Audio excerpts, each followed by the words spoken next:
Today in YouTuber news, quick bites. We'll be attempting to bring you up to speed on all the allegations surrounding David Dobrik and the Vlog Squad. I'm Benedict Townsend and this is YouTuber news, quick bites, bite noise, brought to you by PopBuzz. And just a heads up, a quick trigger warning, this episode does contain reference to allegations of inappropriate sexual behaviour.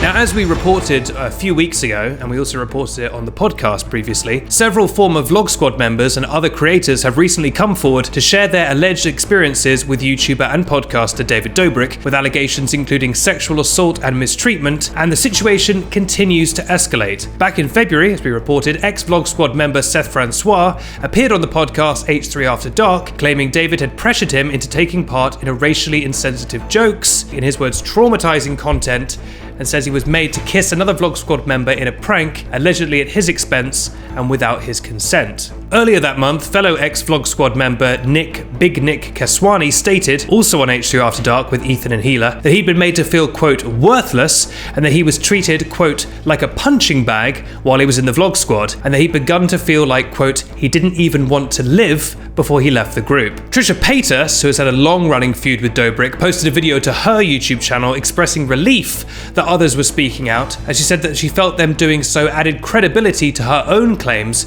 about how she'd been made to feel by Dobrik and the culture within the Vlog Squad. Around the same time, a video resurfaced online of Trisha confronting David about the prank that Seth had referred to in his allegations. And in this video, David had made Seth Francois kiss Trisha's then boyfriend Jason Nash without Seth's consent. Seth had actually been told that the person kissing him would be YouTuber Karina Kopf. In the video, David could be heard calling Trisha crazy several times for her, saying that she was uncomfortable with all this and saying she didn't like the content. Trisha also discussed things with Ethan Klein on their podcast Frenemies and said that, quote, numerous people had reached out to them privately claiming they were victims of inappropriate behaviour from Jason Nash. In the episode, Trisha encouraged people to come forward publicly with their stories if they felt comfortable. Ethan has also been vocal in calling Dobrik out on these allegations. On the 26th of February, he tweeted a clip from an old episode of David's podcast Views, where David appeared to be bragging about the prank on Seth Francois. In the clip, Dobrik is describing how he engineered the prank, saying he encouraged Seth, quote, not to hold back for the kissing part, before adding, quote,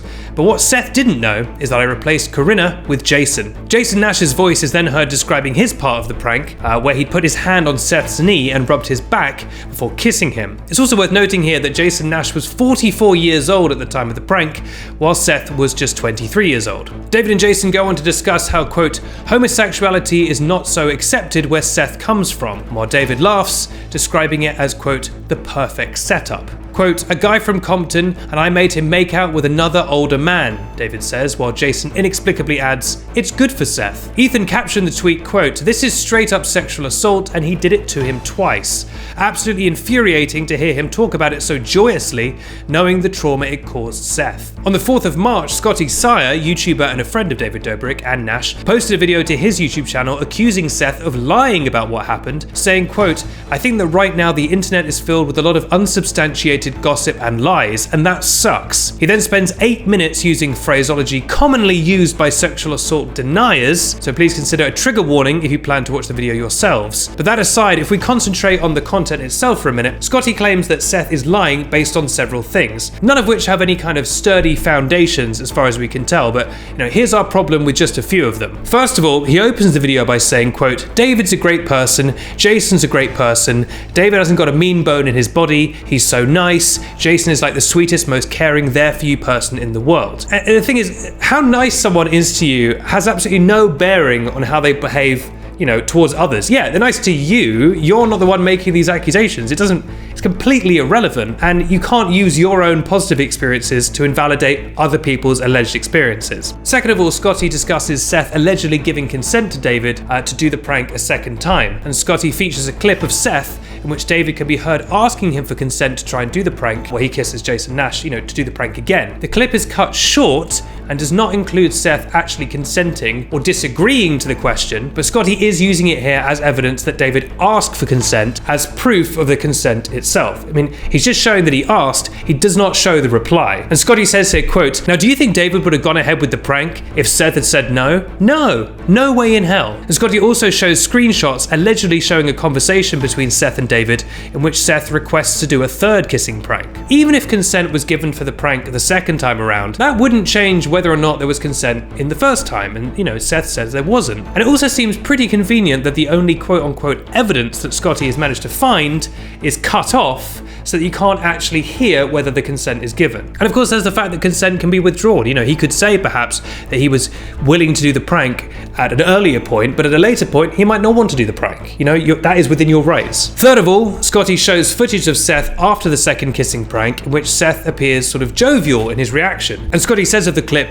you can tell by his reaction that he was pranked and that it was all good fun and that he gave David permission beforehand. But interpreting someone's behavior in a reaction to an experience, interpreting that as consent is incredibly dangerous. There are many situations in which victims have to sort of feign positive emotions in order to try and keep themselves safe, or in some circumstances to avoid being, especially in Seth's case, racially stereotyped. Now, Trisha has since posted her reaction to Scotty's video, calling David out for letting someone else speak in his defense instead of acknowledging the accusations himself, and explaining actually quite articulately the nuances around the context of consent. She said, quote, "The most sickening thing is David is not only not taking accountability, he's perpetuating, let's blame Seth. Seth said it was okay, rather than saying, what I did was effed up. I'm sorry. Take accountability, tell your fans what you did was wrong." And the allegations have spilled over into sort of tangible consequences for David as well, aside from people just, being annoyed with him, aside from his reputation taking a hit, it's hit other parts